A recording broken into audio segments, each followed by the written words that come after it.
Hello student, मैं दिनेश आपको आज से मैथ पढ़ाने जा रहा हूँ। कक्षा 10 की मैथ का कंप्लीट सिलेबस अपने इसी ऑनलाइन माध्यम से हमेशा करेंगे और निरंतर हम इस पूरे कोर्स को करवाएंगे। तो आइए हम पढ़ते हैं। मैथ का पहला टॉपिक है जो अपना वास्तविक संख्याएं। वास्तविक संख्याएं के बारे में हमने कक्षा 9 में पढ़ा था। तो वास्तविक संख्याएं होती क्या है, आइए हम पढ़ते हैं। सबसे पहले हमें वास्तविक संख्या के बारे में पता होना चाहिए कि वास्तविक संख्या होती क्या है। तो वास्तविक संख्या की परिभाषा है जो वह संख्याएं जिसका कोई भी मान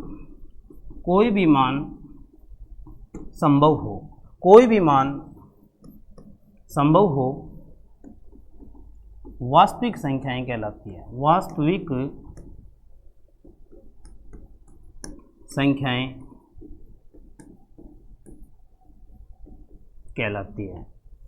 तो वास्तविक संख्या क्या होती है कि वह संख्याएं जिसका कोई भी मान संभव हो, वास्तविक संख्याएं कहलाती है। इसी को आगे बढ़ते हुए हम प्रश्नावली 1.1 का प्रश्न करेंगे। जो पहला प्रश्न है, निम्नलिखित संख्याओं को अभाज्य गुणनखंडों के एक गुणनफल के रूप में व्यक्त करना है। यानी संख्याओं को क्या करना है, हमें अभाज्य गुणनखंड करना है और उसको गुणनफल के रूप में व्यक्त करना है। तो किस प्रकार से करेंगे, आइए देखते हैं। पहला प्रश्न है अपना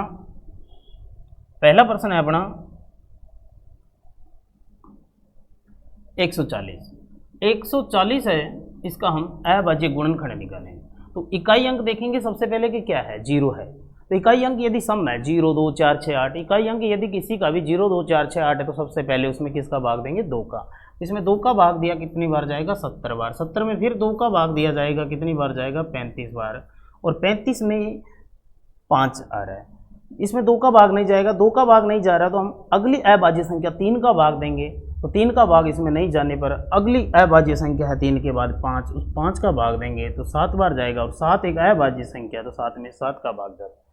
तो 140 को हम अभाज्य गुणनखंड के रूप में लिखने के लिए ऐसे लिखेंगे 2 की पावर 2, क्योंकि 2 2 बार आ रहा है, 5 एक बार आ रहा है और 7 एक बार आ रहा है। इसी प्रकार से लिखना ही संख्याओं को अभाज्य गुणनखंड के गुणनफल के रूप में लिखना कहलाता है। तो आइए हम अगला प्रश्न करते हैं इसी प्रकार कि दूसरा प्रश्न क्या है। ये अपना पहला प्रश्न हो। दूसरा प्रश्न के लिए हम 156 में फिर वही कि अभाज्य संख्या सबसे पहले 2 का भाग देंगे। तो 2 का भाग देने पर इसमें 7 बार, इसमें 8 बार, 78 बार भाग जाएगा। फिर से हम 2 का भाग देंगे। तो 2 का भाग देंगे तो ये 39 बार भाग जाएगा। 39 में 3 का भाग जाता है। तो 3 का भाग देने पर इसमें ये 13 बार जाएगा। और 13 एक अभाज्य संख्या, तो 13 में 13 का भाग 1 बार जाता है। तो 156 को ऐसे लिखेंगे हम 2 2 बार, 3 1 बार, 13 1 बार। यही लिखना अभाज्य गुणनखंड के गुणनफल के रूप में कहलाता है। इसी प्रकार हम करते हैं अगला प्रश्न, तीसरा प्रश्न करेंगे हम 38 25। तो सबसे पहले इस प्रश्न को करने से पहले आपके पास 2 मिनट का टाइम है। आप जल्दी से कोशिश करें कि इस प्रश्न को किस प्रकार से करना है। हमें सर्वप्रथम ये पता होना चाहिए कि इसमें भाग किसका जाएगा। तो भाग चेक करने के लिए हमें सबसे पहले ये देखेंगे कि इसका इकाई अंक क्या है। तो इस प्रश्न में जो इकाई अंक है वो क्या है, हमारा 5 है। और इकाई अंक 5 जो सम संख्या नहीं है तो इसमें 2 का भाग नहीं जाएगा। तो 2 का भाग नहीं जाएगा तो अगली संख्या हम 3 का भाग देने की कोशिश करते हैं। तो 3 के भाग के लिए हम अंकों का योग करते हैं। 5 2 कितने होते हैं, 7 होते हैं। 7 में यदि हम 8 जोड़ते हैं तो 15 होते हैं। और 15 में यदि हम 3 जोड़ते हैं तो कितना होता है, 18 होता है। 18 में 3 का भाग जाता है। यदि अंकों का योग करने पर वह संख्या 3 से विभाज्य है तो उसमें हमेशा 3 का भाग जाता है। तो इसमें हम 3 का भाग देंगे। 3 का भाग 1 बार, इसमें 3 का भाग 2 बार, इसमें 3 का भाग 7 बार, फिर 5। अब फिर देखते हैं कि 3 का भाग जाएगा। 7 5 12 13 14 1 15, फिर से 3 का भाग जाएगा। 4 3 12, 3 दुए 6 और 5 तिये 15। फिर से हम इसमें देखते हैं कि 3 का भाग जाएगा क्या, 5 और 2 7, 7 और 4 11, इसमें 3 का भाग नहीं जाएगा। उसके बाद यदि इकाई अंक 5 हो, यदि इकाई अंक 5 हो तो उसमें हम 5 का भाग देंगे। तो 5 का भाग देंगे, 8 बार जाएगा, इसमें 5 बार जाएगा। फिर से हम 5 का ही भाग देंगे जो 17 बार जाएगा। तो 17 एक अभाज्य संख्या, तो 17 में 17 का भाग ही जाता है एक बार। 38 25 को अब हम लिखेंगे, 38 25 को अब हम लिखेंगे अभाज्य गुणनखंड के रूप में। तो लिखते हैं 38 25 बराबर 3 2 बार, 5 2 बार, 17 एक बार। तो स्टूडेंट मैं आशा करता हूं आपको समझ में आ रहा होगा। बहुत ही आसान जो आपका चैप्टर है पहला और 4 नंबर का है, इस चैप्टर को अच्छे ढंग से करना है। अगला प्रश्न करेंगे हम चौथा।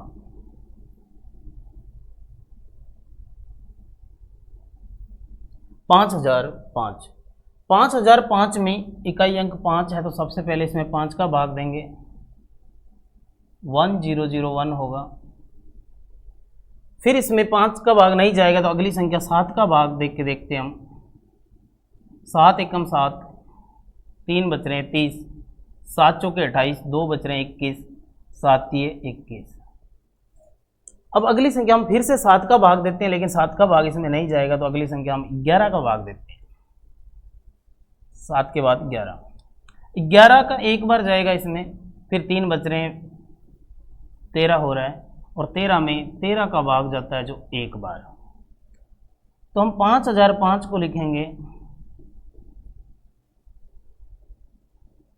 5 गुणा 7 गुणा 11 गुणा 13।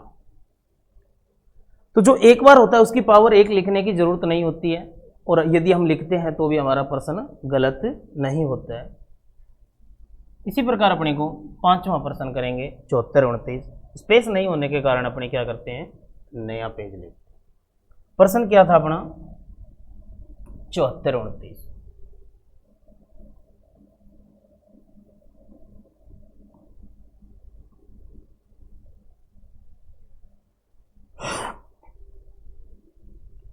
तो 74 29 संख्या है, तो सबसे पहले हम इसमें देखेंगे कि इसका इकाई अंक क्या है।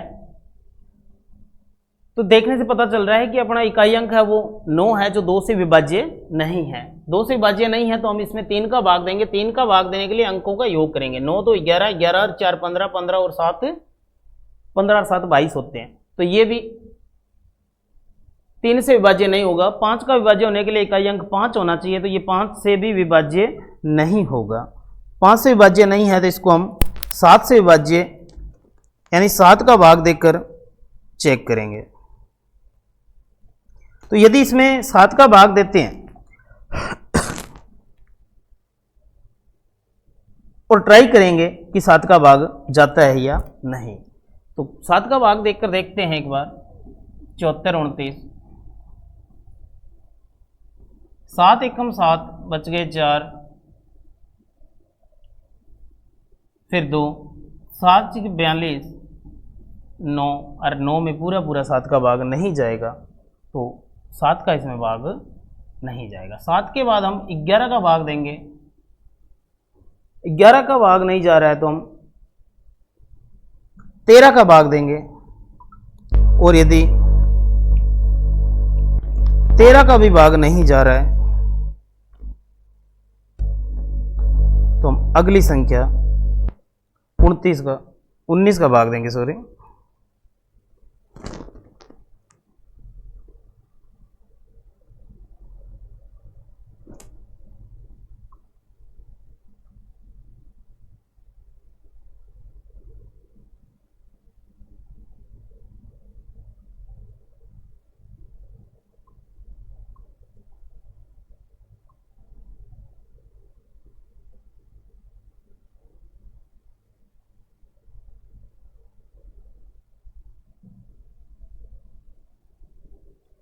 तो अपने इसमें 17 का भाग देख के देखते हैं अगली संख्या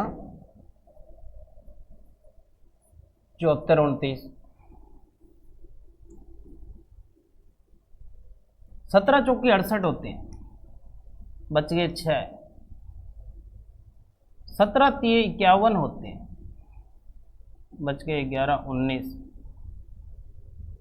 और 17 7 119 होते हैं। तो इसमें भाग जाएगा जो पहली संख्या है 17 437। 437 में अब 17 का भाग देख के देखते हैं कि जाता है या नहीं जाता है।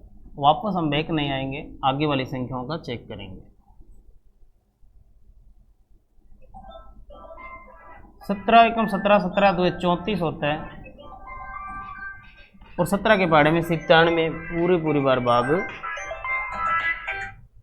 नहीं जाता है।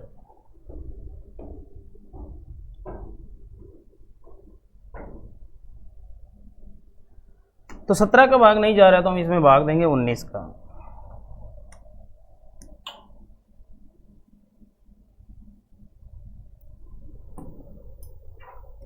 चार 437 में हम 19 का भाग देंगे। 19 2 38 होते हैं, यहाँ 5 बच्चे, 19 दिया 57 होते हैं। तो इसमें 19 बार भाग जाएगा 23। और 23 एक अभाज्य संख्या, तो 23 में 23 का ही भाग जाता है। तो स्टूडेंट अपना इसका उत्तर होगा, या इसको लिखेंगे हम 74 29 बराबर 17 गुणा 19 गुणा 23। इस प्रकार से अपना पहला प्रश्न पूरा हुआ। पहला प्रश्न बहुत ही आसान और बहुत ही अच्छा था, जो परीक्षा की दृष्टि से बहुत ही ज़्यादा इम्पोर्टेंट प्रश्न था। तो आइए हम करते हैं अब अगला प्रश्न, प्रश्न नंबर 2। पूर्णांकों के निम्नलिखित युग्मों के HCF और एलसीएम ज्ञात कीजिए तथा इनकी जांच कीजिए कि दो संख्याओं का गुणनफल बराबर है HCF गुणा एलसीएम। तो स्टूडेंट हमें एक फॉर्मूला होता है, कोई भी दो संख्या हो उनकी गुणा और एलसीएम गुणा HCF दोनों ही हमेशा क्या होते हैं, बराबर होते हैं। ये है इसका एक सूत्र है, इससे हम जांच भी कर सकते हैं कि सही है या गलत है। इसके लिए हम पहला प्रश्न करने के लिए स्पेस लेते हैं। पहला है 26 और 91 का हमें HCF और एलसीएम निकालना है। पहली संख्या अपनी 26, दूसरी संख्या है अपनी 91। 26 में 2 का भाग देंगे 13 बार, 13 में 13 का भाग एक बार। इसी प्रकार हम 91 में 7 का भाग देंगे 13 बार, 13 में 13 का भाग देंगे एक बार।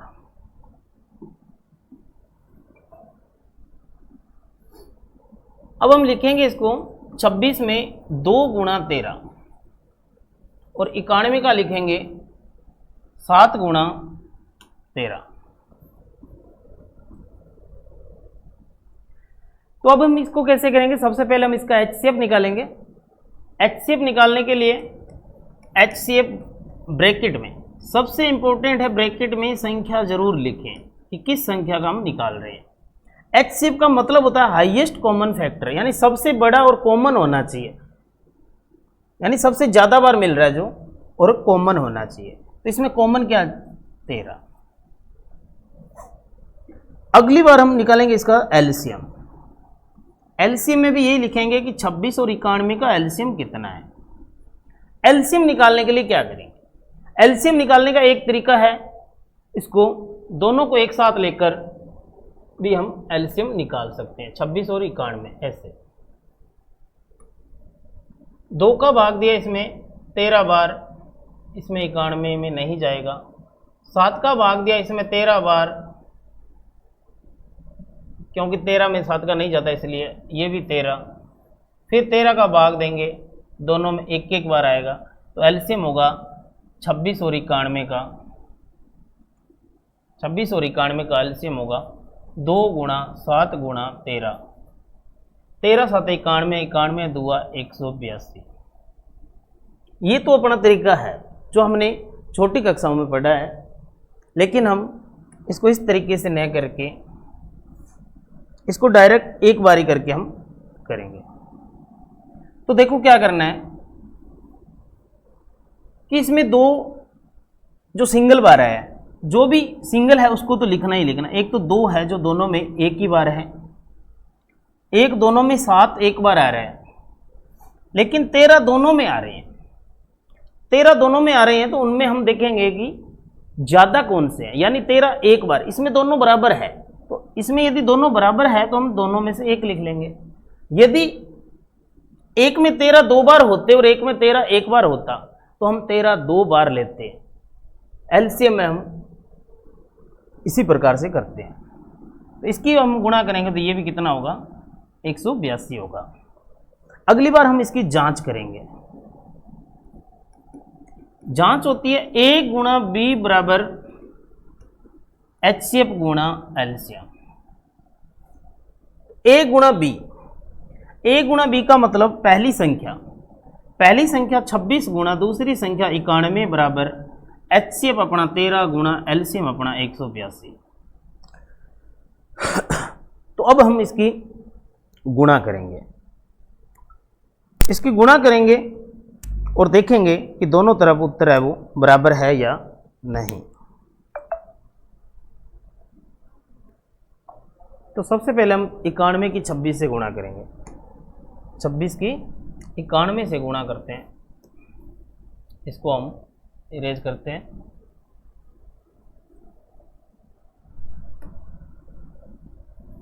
छब्बीस और 91, एक की गुणा कोई भी संख्या से करने पर सेम संख्या आती है। 9 की गुणा 6 से करते हैं 54 होता है, 6 नहीं में 54, 5 और 9 2 18, 18 और 5 होते हैं 23।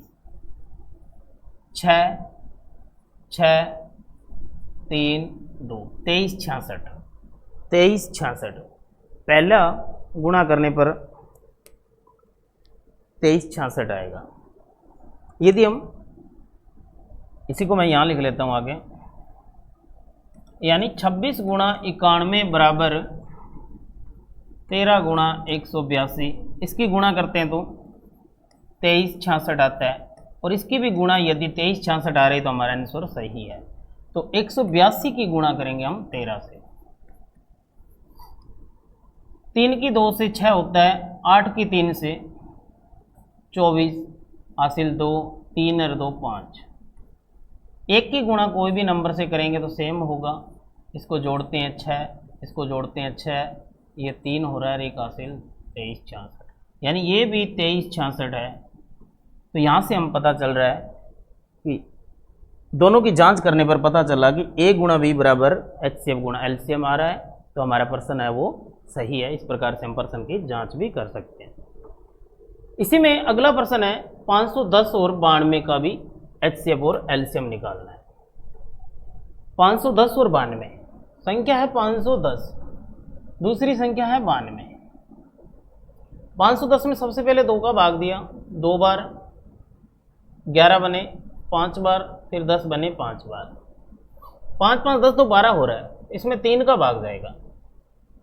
3 का भाग 8 3 24 होते हैं, 1 बच गया, 5 3 15, 8 5 13 होते हैं, 3 का नहीं जाएगा, 5 का भाग देंगे 17 बार, और 17 एक अभाज्य संख्या 1 बार। इसी प्रकार हम 92 में 2 का भाग देंगे 46 बार, 46 में फिर 2 का भाग जा रहा है 23 बार, और फिर हम 23 का भाग देंगे 1 बार। 510 का जो गुणनखंड है 2 गुणा 3 गुणा 5 गुणा 17, और 92 का जो गुणनखंड है 2 बार गुणा 23। अब हम निकालेंगे एचसीएफ। एचसीएफ में संख्या लिखेंगे 510 और 92। 510 और 92 में एचसीएफ, एचसीएफ का मतलब कॉमन, कॉमन कौन है, 2 है। इसमें 2 बार, इसमें 2 एक बार है, तो यानी कॉमन एक बार ही आएगा 2। इसके अलावा इसमें कोई भी कॉमन नहीं है। फिर हम निकालेंगे एलसीएम। एलसीएम होगा 510 और 92।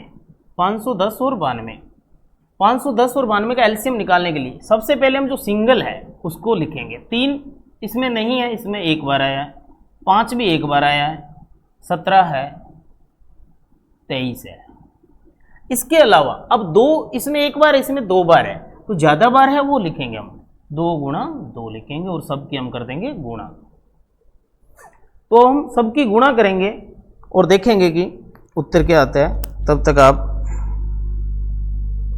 गुणा करें।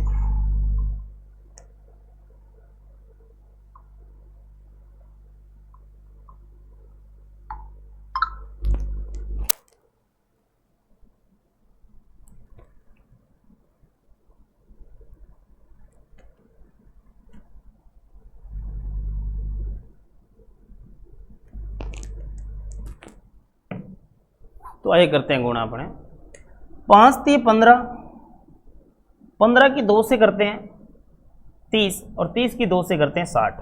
इनकी गुणा हो रही है 60, 60 की फिर 17 से करते हैं, 60 की 17 से करते हैं, तो 17 0 0 होता है, 17 छिक्के 102 होता है। अब हम बच गया हमारा 23, 23 की गुणा करते हैं। 3 की 0 से 0, 3 2 6, 3 की 0 से 0, 3 एकम 3।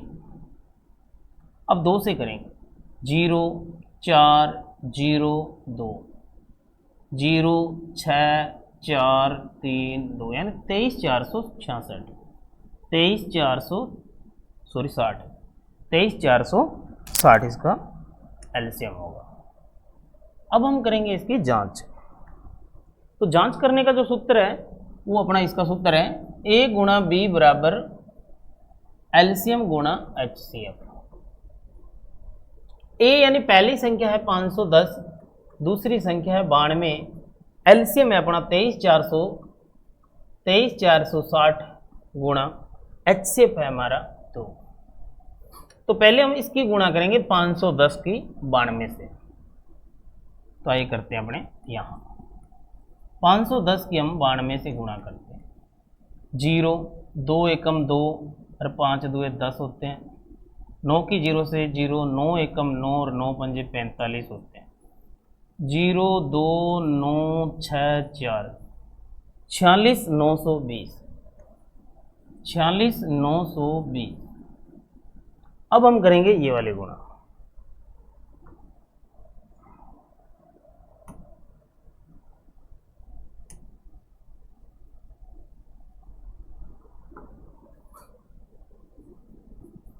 तेईस 460 के हम 2 से करेंगे।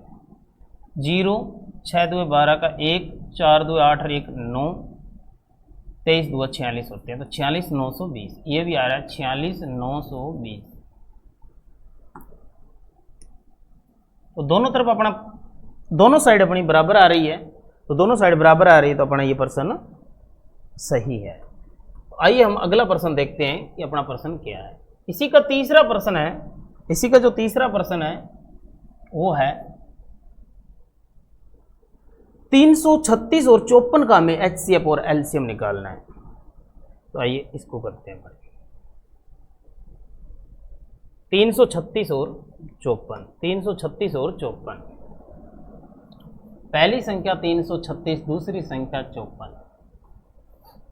इसमें 2 का भाग देंगे, एक बार 13 हुआ, 6 बार 16 हुआ, 8 बार, फिर 2 का भाग 84, फिर 2 का भाग 42, फिर 2 का भाग 21, फिर 3 का भाग जाएगा 7 बार और 7 का भाग जाएगा 1 बार।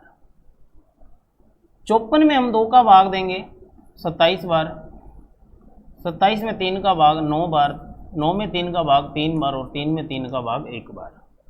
तो सबसे पहले हम लिखेंगे 336 बराबर 2 कितनी बार है, 1 2 3 4, 2 की पावर 4 होगा, 3 1 है, 7 1 है। फिर अपने लिखेंगे 54 का, 54 का लिखेंगे 2 1 बार, 3 3 बार है। तो सबसे पहले अपने निकालेंगे एचसीएफ। एचसीएफ निकालने के लिए पहले दोनों संख्या लिखेंगे। पहली संख्या 336, 54, 336, 54।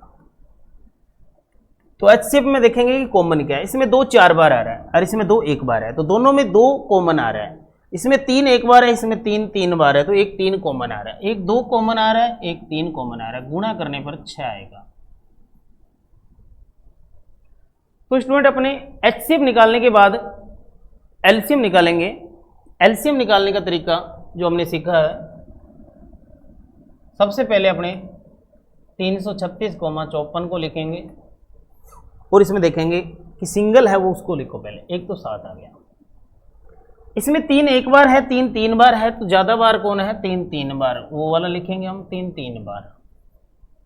इसी बार यदि इसमें देखते हैं, इसमें 2 एक बार है, इसमें 2 4 बार है, तो ज़्यादा बार कौन है? 2 4 बार है, तो जो 2 में ज़्यादा है वो लिखेंगे हम और इसकी हम गुणा करेंगे। 2 दूए 4, 4 दूए 8, 8 दूए 16, 16 की 3 से गुणा करते हैं, 16 3 48, 48 की फिर हम 3 से करेंगे, यानी इसकी गुणा कर देते हैं। 7 3 21, 7 3 21, 21 3 63, इधर वाली 63 हो रहा है और इधर वाला 48 हो रहा है। 2 दूए 4, 4 दूए 8, 8 दूए 16, 16 3 48, इसकी गुणा करते हैं। 8 3 24, 2, 8 6 48, 49 50, 4 3 12 1, 6 चौके 24 और 1 25, 4 2 0 3, 3024, 3024, 3024। तो आइए स्टूडेंट, अब हम इसकी करते हैं जांच। जांच करने के लिए क्या करेंगे? जांच का एक सूत्र है, ए गुणा बी बराबर एलसीएम गुणा एचसीएफ,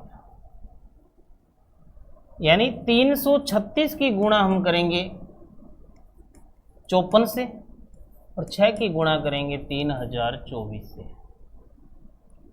तो 336 की पहले 54 से गुणा करो, फिर 6 की हम 3024 से करते हैं। तो आई करते हैं गुणा कैसे। 4 की 6 से, 6 चौके 24, 2, 4 के 12 13 14, 1 और 4 3 12 और 1 13, 5 6 के 30, 3, 5 3 15 और 3 18, 1 5 3 15 और 1 16, 4 4 8 9 10 11, 1 6 7 1 8 1, 18 144, 18 144।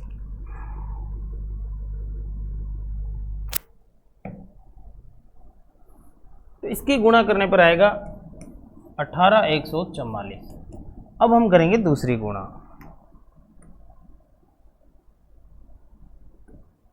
दूसरी गुणा करेंगे 3024 की 6 से, 6 चौके 24, 2, 6 2 12 2 14, 1 1 का 1 और 6 3 18, 18 144, 18 144।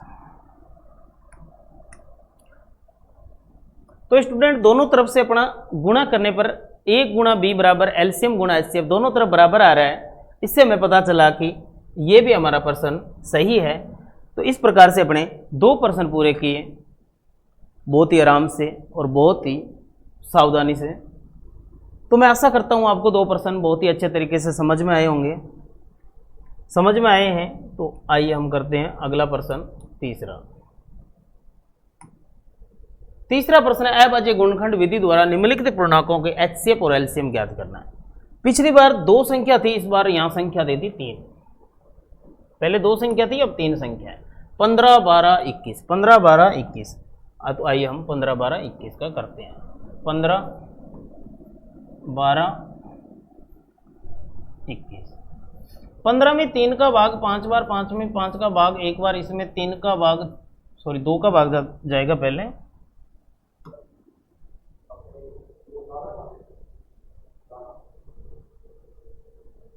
लोग उधर पड़ा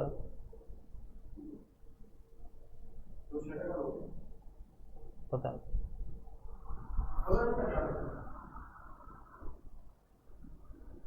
तो इसमें 2 का भाग देंगे हम सबसे पहले 6 बार, फिर 2 का भाग देंगे 3 बार, फिर 3 का भाग देंगे 1 बार। इसमें हम 3 का भाग देंगे 7 बार, 7 का भाग देंगे 1 बार। तो 15 को हम लिखेंगे 3 गुणा 5, 12 को हम लिखेंगे 2 बार गुणा 3 और 21 को हम लिखेंगे 3 गुणा 7। सबसे पहले हम HCF निकालेंगे 15, 12, 21। 15, 12, 21 का HCF कॉमन इसमें कुछ नहीं है। यदि HCF में कुछ भी कॉमन नहीं आए तो उसका हमेशा आंसर होगा 1। कारण क्या होता है कि कुछ भी कॉमन नहीं आ रहा है तो लेकिन लास्ट में 1 पर ये फिनिश होता है, यानी 1 का भाग तो सब में जाता है। एलसीएम निकालने के लिए हम करेंगे 15, 12, 21 बराबर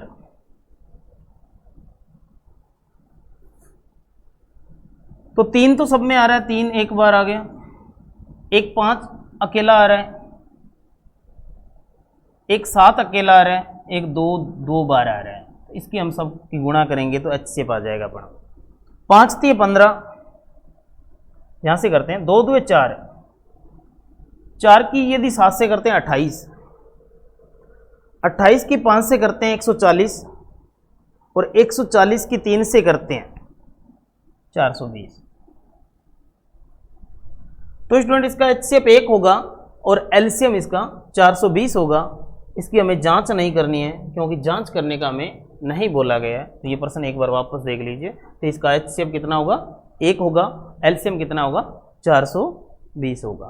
तो आइए हम इसका अगला प्रश्न करते हैं 17, 23 और 29। 17, 23 और 29। पहली संख्या 17 है, दूसरी संख्या 23 है और तीसरी संख्या 29 है। यहां से हमें पता चल रहा है कि तीनों ही संख्याएं अभाज्य संख्या है। यदि तीनों ही संख्याएं अभाज्य है तो अभाज्य संख्या में हमेशा समय का ही भाग जाता है।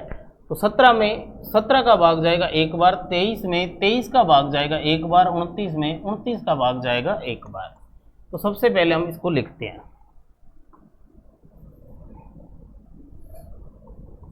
17 का 17 गुणा 1, 23 का 23 गुणा 1, 29 का 29 गुणा 1। गुणा में 1 लिखने से संख्याओं में कोई परिवर्तन नहीं होता है, इसलिए हमने 1 लिखा है। अब हम निकालेंगे HCF 17 गुणा 23 गुणा 29। इसमें कॉमन क्या आ रहा है 1 आ रहा है। LCM निकालेंगे हम 17, 23 और 29 का। तो हम 17 गुणा 23 गुणा 29 इस तीनों की क्या कर देंगे हम गुणा कर देंगे। तो तीनों की गुणा करने पर जो आंसर होगा वही इसका LCM होगा।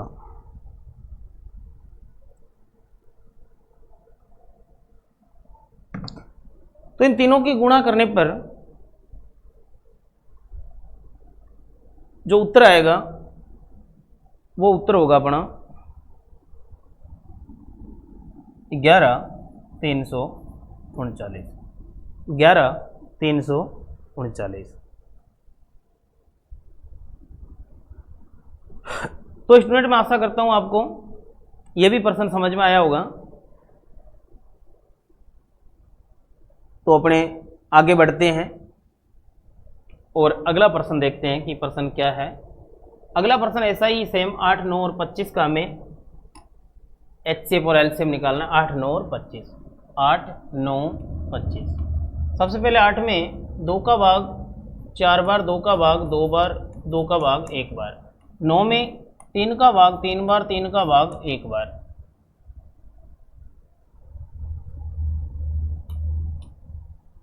एरर आ गई थोड़ी।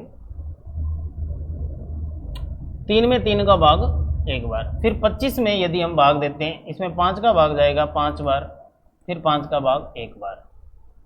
तो सबसे पहले हम लिखते हैं 8 को 2 3 बार आ रहा है, 9 को लिखेंगे 3 2 बार आ रहा है और 25 को लिखेंगे 5 2 बार आ रहा है।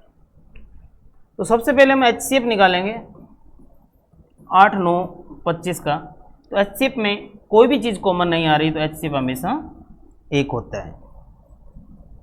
LCM निकालेंगे फिर 8, 9 और 25 का। LCM होगा 2 कितनी बार आया है, यानी 2 सब में कॉमन नहीं आ रहा है, तो कॉमन नहीं आ रहा है सिंगल बार आया है, तो सिंगल बार 3 बार आ रहा है। 2 है वो कितनी बार आ रहा है 3 बार आ रहा है। 3 कितनी बार आया? 2 बार।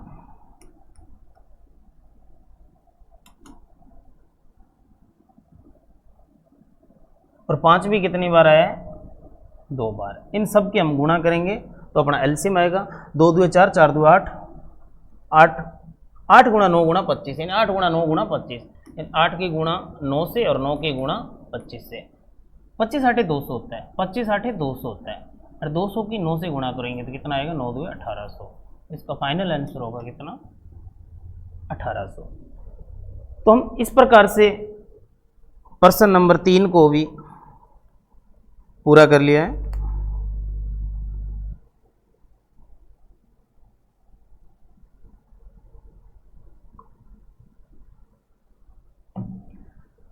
आइए अगला प्रश्न देखते हैं कि प्रश्न क्या है। अगला प्रश्न है अपना HCF किसका? 306 और 657, दो संख्या 306 और 657 का HCF आपको बताया है 9 है, तो इन दोनों का एलसीएम हमें ज्ञात करना है। तो किस प्रकार से करेंगे? संख्या है 306 और 657, 306 657, 306 657 का HCF 9 है, हमें एलसीएम ज्ञात करना है। तो एलसीएम ज्ञात करना है। एलसीएम ज्ञात करने के लिए क्या करेंगे हम? हमें सूत्र याद है, A गुणा B बराबर एलसीएम गुणा HCF। इस सूत्र को हम ऐसे भी लिख सकते हैं, HCF गुणा एलसीएम बराबर A गुणा B। तो हमें क्या ज्ञात करना है? एलसीएम ज्ञात करना। एलसीएम इधर आएगा A गुणा B, और गुणा में कौन है? HCF। जो गुणा में है वो संख्या कहाँ पहुंच जाएगी? बट्टे में पहुंच जाएगी। तो अब हम निकालेंगे एलसीएम। पहली संख्या अपनी 306 है, दूसरी संख्या अपनी 657 है, और HCF अपना 9 है। अब हम देखेंगे कि 9 के पहाड़े से कट रहा है क्या। 9 के पहाड़े से ये संख्या कट रही है। 9 6 निमे 54 होता है, 7 निमे 63 होता है, 7 निमे 63, बच गए 2 27, और 9 3 27, 73 बार कटेगा। तो जो बच गई संख्या अपनी उसका हम गुणा कर देते हैं। 306 की गुणा 73 से करेंगे तो अपना आंसर आ जाएगा। तो 306 की 73 से गुणा करते हैं, 306 की 73 से गुणा करते हैं। 6 3 18 और 3 3 9, 7 6 42 और 7 3 21, 8 3 9 और 4 13, 2 2 22 338। तो इसका आंसर होगा 22 338।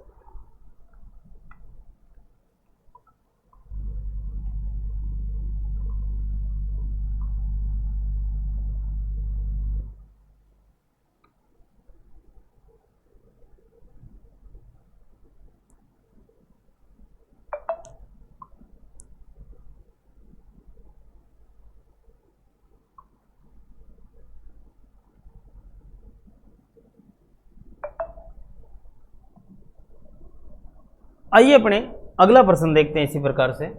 अगला प्रश्न है, जांच कीजिए कि क्या किसी प्राकृत संख्या n के लिए संख्या 6 की पावर n, यह है 6 की पावर n, अंक 0 पर समाप्त हो सकती है क्या। यानी 6 की पावर n, 6 की पावर कितनी भी लेते हैं वो 0 पर समाप्त होगी या नहीं। तो आइए देखते हैं क्या। इसके लिए हमें ये लिखना है,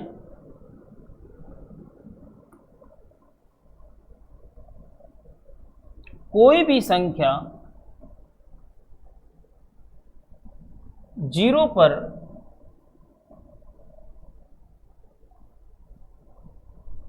समाप्त होने के लिए हमेशा 2 की पावर m, 2 की पावर m गुणा 5 की पावर n के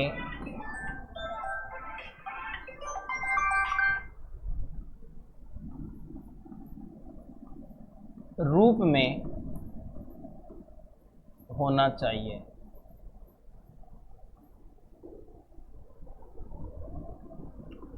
6 की पावर n बराबर 2 गुणा 3 की पावर n, जो 2 गुणा 5 के रूप में नहीं है।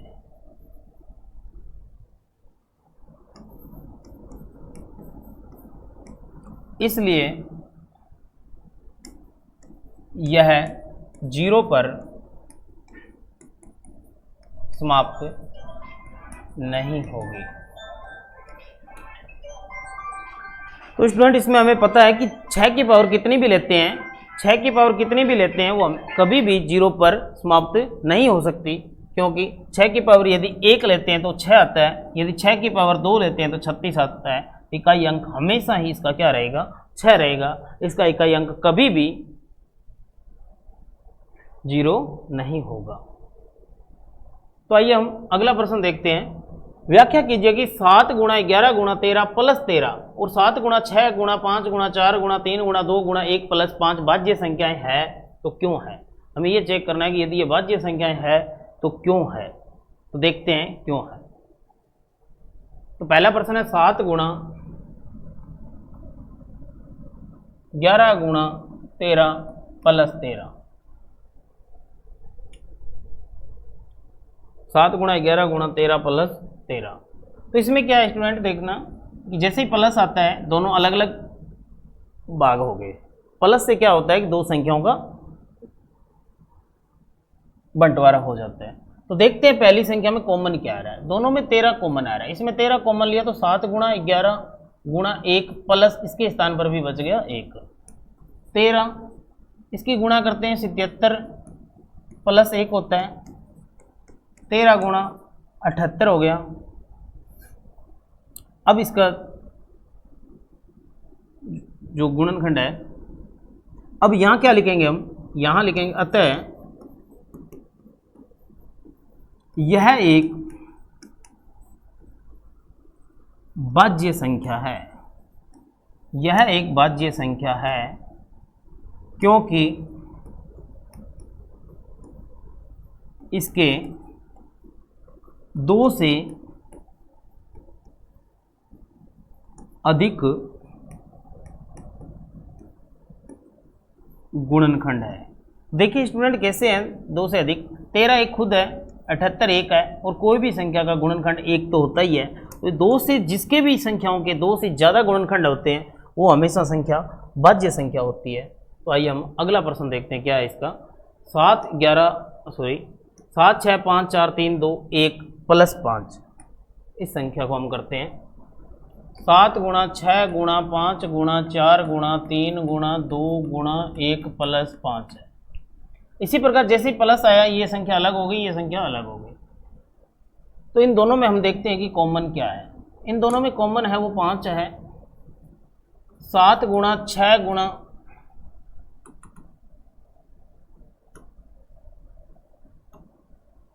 7 गुणा 6 गुणा 5 बाहर आ गया, 1 रह गया।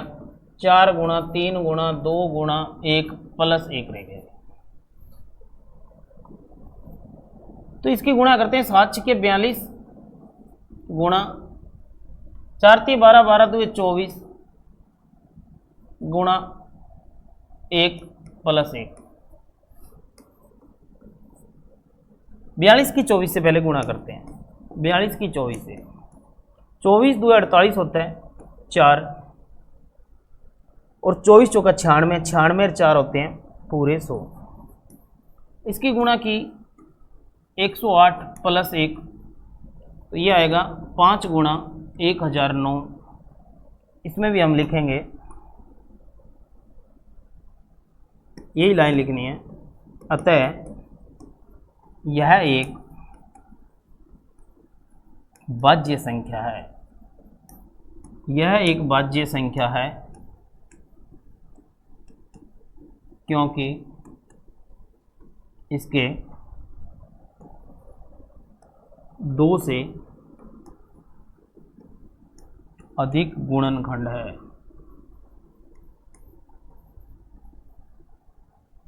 तो जिस संख्या के 2 से अधिक गुणनखंड होते हैं वो हमेशा भाज्य संख्या होती है। तो आइए अपने देखते हैं इसका लास्ट प्रश्न क्या है। अपने 1.1 के अपने टोटल प्रश्न कर लिए, एक प्रश्न बचा है, वो हम देखते हैं किस प्रकार से।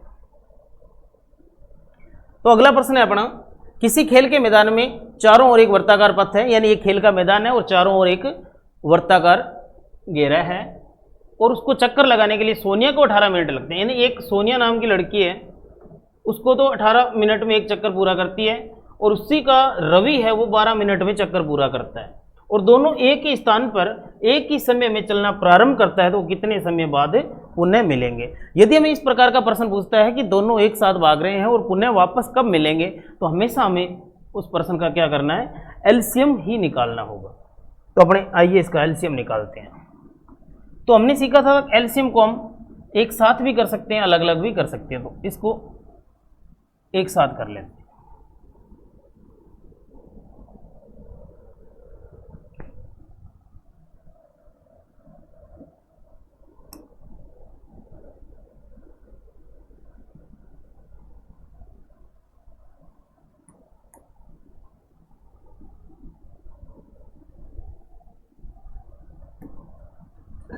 संख्या है 18 और 12। 2 का भाग 9 बार, 2 का भाग 6 बार, फिर 2 का भाग इसमें 9 बार जाएगा, इसमें 3 बार जाएगा, फिर 3 का भाग इसमें 3 बार जाएगा, इसमें 1 बार जाएगा, फिर 3 का भाग इसमें 1 बार जाएगा, इसमें 1 बार जाएगा। अब हम निकालेंगे एलसीएम। एलसीएम निकालेंगे इसका। तो 2 गुणा 2 गुणा 3 गुणा 3, तो सबकी गुणा करने पर कितना आ रहा है, 36। तो यहाँ लाइन लिखेंगे हम, अतः वह दोनों 36 मिनट बाद पुनः मिलेंगे।